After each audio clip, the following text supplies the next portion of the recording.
Matthew Butler. Questions for Matthew, please hit the raise your hand function. We'll start once again with David Pascal.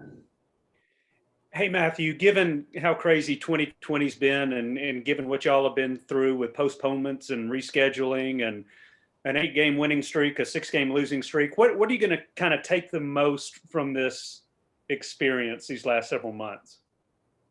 It's just, it's all about resiliency.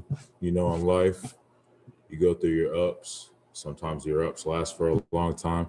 You go through your downs, and sometimes your downs last for a long time. But, you just thank the Lord that you're able to make it through, that you're able to be resilient through these tough times and, keep your mind on right. Everything in life's a lesson. We were asking you a bunch right after Coach Pruitt took over the defensive line for Coach Brumbaugh. Just curious, several weeks later, what has that been like? Does it feel any different now than it did at the start, or is it just kind of old hat at this point? In this game, in this quote unquote business, you got to learn to kind of adapt and kind of go with the flow.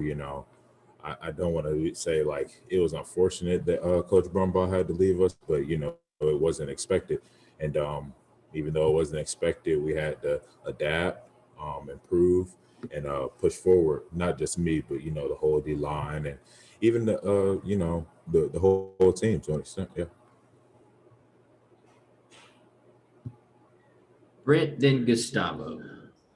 Matthew, your numbers the last 3 or 4 weeks have been some of the best numbers statistically that you have put up this year. Why is that the case? One, and two, do you feel like Saturday is your final goal here? Have you even thought about that at this point? Will you go through the senior day ceremonies? Kind of where is your thought process with the A&M game on Saturday and potentially the final game in Neyland Stadium?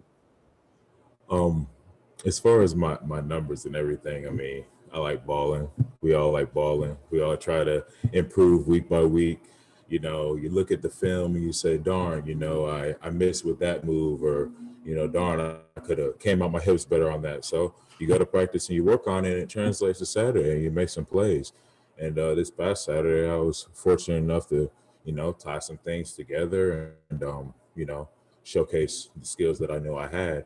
As far as the senior day and coming back and last game in Neyland and all that, I've definitely thought about it. I'm not going to sit here and say that I haven't thought about it. I just don't really know exactly what I'm going to do. So, today is Tuesday, the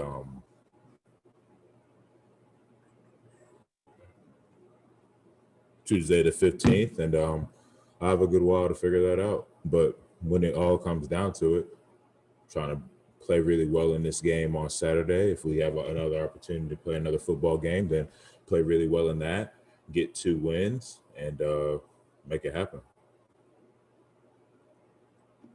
Matthew, Saturday is going to be a special day for seniors, but also Texas A&M is fighting for a college football playoff. How do you see the Saturday game also for you as possibly, your last game, but also Texas A&M fighting for a college football playoff that makes that game more, challenging? I don't really think that, them fighting for college football playoff makes it more challenging. I mean, I believe that at the beginning of the year, they felt like they were a good team, just like we felt like we were a good team, and they go into every game thinking, let's win so that we can accomplish whatever goal that any team may have. And,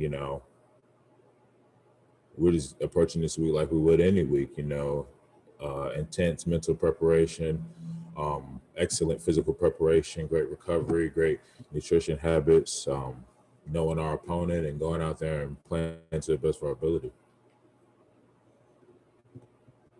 Patrick Brown. Matthew, whenever you do get to that point where you need to kind of start that decision-making process, how are you going to go about evaluating what you're going to do in the future, and what kind of factors do you think you'll take into consideration on what to do? I'm going to be praying a lot, that's for sure.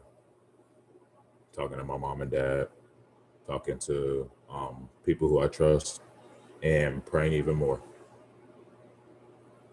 There's a lot of factors that go into it, though. I don't even I probably am not even at liberty to just disclose every single factor that may go into it. I'll be up here talking for a few minutes. Thanks. Back to Brent. Matthew, when you look at Texas A&M, you guys have been really good against the run, numbers-wise, the last 2 weeks. When you look at their run game and you look at their offensive front, what stands out to you about Texas A&M when you see them on tape? Oh, they have a talented offensive line. They work together. They're one unit. They're pretty disciplined. They don't give up too many tendencies as far as their personal techniques. And just even in these 2-3 days, we've been able to pick up on, how they play and what they do. They do it pretty well, or, they wouldn't be having the success that they're having. And it's going to be a formidable opponent and a excellent challenge. David Pascal. Matthew, Trey was just talking about his favorite moments during his time at Tennessee. Do you have one or two of your favorite moments since you've been here? One that comes to my mind was like my first game here at the university versus Georgia Tech down there at the Mercedes-Benz Dome when they first opened it. I think we were like the first or second team to play in there. It was a really good game. It was an excellent game, actually. You have moments like getting your first tackle, which I believe was in the next game after Georgia Tech. You have moments like getting your first sack, which was last year versus Mississippi State.